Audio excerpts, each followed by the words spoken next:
pong magandang umaga, tanghali o gabi sa inyong lahat. At welcome po sa isa na namang late life update ng buhay ko. Bluetooth mode. FM mode.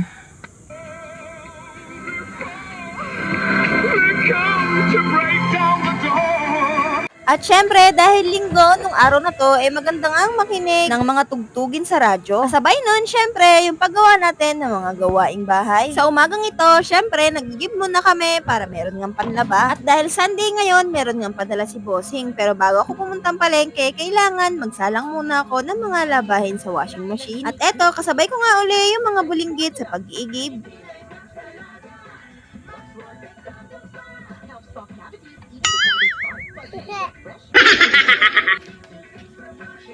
Tuwing Sabado ng gabi o kaya naman Linggo ng umaga nagpapadala si Bossing dahil yung sahod ko ay Linggo pa nga ng hapon. Kaya yung pinanggo-grocery ko talaga ng pambudget namin para sa isang linggo ay yung padala ni Bossing. Tapos yung sinasahod ko naman yun yung pambayad sa mga utang-utang or sa mga bills. Tapos yung matitira pang-alalay na cash namin para sa isang linggo. At dahil maganda nga yung mga tugtugin sa radyo at ganitong mga tugtugan yung kinalakihan ko, syempre masarap sumabay. Natanggap mo bang lahat ng kasuyan ko? Hindi ko na tinuloy mga day. Baka ako'y maiwanan, mahirap na.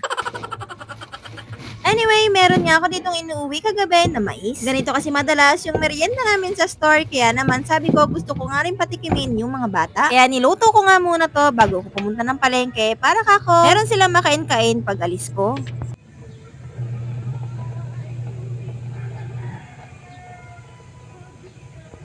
Pagkaluto ko, umalis na nga rin ako agad at naglakad na rin ako papunta ng palengke. Noong mga araw na finifilm ko nga tong video na to, tignan nyo naman, napakaganda pa ng panahon, napakaganda pa ng langit at ng paligid. Hindi naman masyadong halata na medyo matagal na talaga tong video na to, ano? Anyway, nagdiretso nga ako dito sa grocery at bumili nga ako ng mga ingredients sa panggawa ng graham. Sinama ko na nga rin yung budget namin na pang grocery para sa kusina namin na pang isang linggo. Medyo nakaka-LL kasi ang inahan for today's video, kaya naman gusto nga patikimin yung mga bata ng masarap na merienda.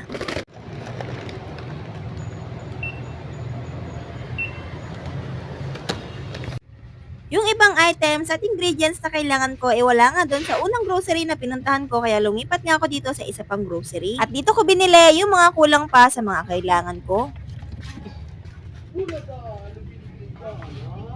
Pagkatapos ko sa grocery, dito naman nga ako sa palengke para bumili ng panggamit sa kusina at bilihan na rin yung mga bata ng masarap na ulam. Minsan kasi nagigilty ako kapag masarap lagi yung ulam namin sa store. Naiisip ko kasi na ako ganito yung ulam ko, masarap yung kinakain ko, pero sila dun sa bahay kung ano lang yung iniwan ko, halimbawa prito yun na nga lang yung uulamin nila. Kaya kahit minsan hindi talaga afford, kailangan nga ma-afford para makatikim naman sila ng mga ganito. Kapag may trabaho ko at meron naman talaga akong extra, pinipilit ko talaga makabili ng mga bagay na hindi ko nabibili kapag wala akong trabaho. Kasi naiisip ko habang may trabaho ko, bibilihin at ipapakain ko na nga sa kanila yung mga bagay na hindi ko nabili o hindi ko pa napakain. Kasi pag wala na naman akong trabaho, wala na naman, hindi ko na naman sila mabibilihan. Fast forward at nakauwi na nga ako ng bahay, pero yung binilin ko sa kanila na merienda nila hindi nga nila nakain dahil busy kalalaro. Kaya naman pagdating ko, sa kapangalang nila binakbakan.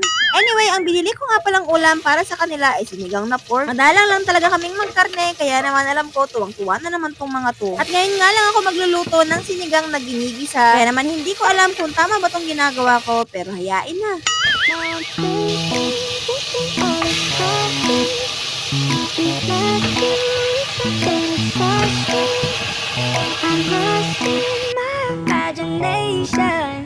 And there's one thing that I need from you.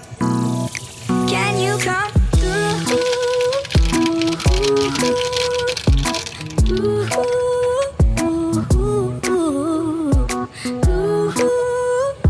Yeah. And there's one thing that I need from you. Can you come through? I might lose my mind, waking when the sun's down, riding all these highs, waiting for the calm down. Walk these streets with me, I'm doing decently, just glad that I can breathe.